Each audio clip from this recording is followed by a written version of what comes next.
Такие ухвальных слов тоже не емко мне, що кажучи, я такий соромливий чоловік, не глядячи на певну популярність.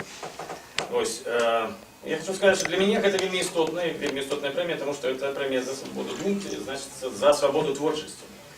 А свобода творчости это для творчей особи это наістотнейшая речь, потому что, когда начинаешь себя обмежовывать, робить некие компромиссы, робить себе некую внутреннюю оценку, что тут я пока что про это сказать не буду, потому что мне не дадут в концерте сыграть. То есть я не буду выказываться на кону политвязню, потому что мне заборонят в концерт. Такая есть очень просто логичная речь.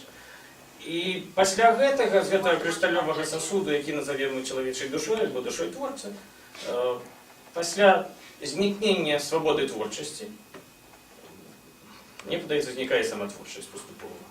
І просто чалавек по інерцыі нешта піша, гэта ўжо нікому не цікава, і так это. Таму для мяне это вельмі істотна, і ваши словы таксама вельмі былі істотныя.